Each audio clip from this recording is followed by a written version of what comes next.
Meantime, at this very moment, in America's heartland, an Islamic extremist group with reported ties to al-Qaeda is holding a news conference calling for the fall of capitalism and the rise of an Islamic empire. The organization is not recognized by the State Department as a terror group, but some terrorism experts say it may be even more dangerous than many groups on the terror list.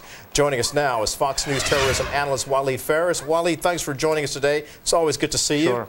What about this Thank group? you. Why should the United States be concerned about this particular group? Well, Kelly, what is more dangerous than the terrorists are the ones who create and produce the terrorists. Hizb al Tahrir since 1953 has been indoctrinating hundreds of thousands of individuals, brainwashing their minds, creating a pool of jihadists, pure jihadists actually, from which organizations such as al-Qaeda, Hamas, NIF, Jama'ah Islamiyah have been recruiting and taken into combat. So Hizb al Tahrir is part of the chain that produces terrorism. They do not blow up themselves. They are the ones who create the suicide bombers intellectually. And Wally, let me add to what you were just saying there. Hizb al Tahrir is the name of the group, of course, and they have reported ties to Khalid Sheikh Mohammed and Musab al-Zarqawi. So when you look at that kind of indoctrination that they have with, or allegedly have with those particular groups, what are your concerns about what they might be doing here on U.S. soil? Is this a part of homegrown terrorism that many people fear? Well, for them to hold a public event like this one, even if they've held before a few other events, for them to say that now they're going to be strategically working in the United States, it means at least two things. Number one, that they feel comfortable, that they feel that neither the public or the media or the government is aware of their activity. They think that by throwing a slogan such as, you know, what is better economically for the world, and all the other slogans that they throw, they are going to be accepted. And on the other hand, it means that this is the tip of the iceberg, that the organization is much bigger than what we think.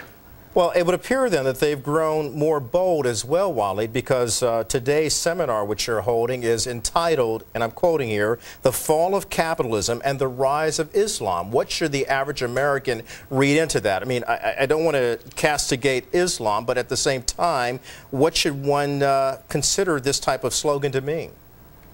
This is a decoy slogan. What they really mean in their literature for the last many decades, they didn't change it overnight, is there should be a fall of democracy, not just of capitalism, and the rise not of Islam, because Islam exists, but of jihadism.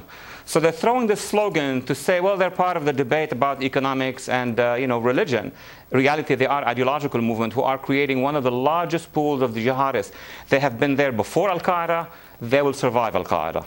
And Wally, we've seen examples and evidence of the fact that some people who convert to Islam, and it's really an indoctrination process that takes place that puts them into jihadism. Is that correct? Who's doing the indoctrination? Absolutely. We've been wondering, Kelly, for many months now, where every time we dismantle a jihadi cell in the United States, at least since 2001, if not before, who is doing the indoctrination? Now here you have the answer. This is one of the organizations which sole purpose is to create that pool, as I said, from which either individuals, should they be American citizens, non-American citizens, homegrown, or even international like al-Qaeda, will recruit from and take into action. And the conference is going on today as we speak, the fall of capitalism and the rise of Islam. Walid Phares, our Fox News terrorism analyst, sharing his insights on this important group today. Thank you, sir. Thank you.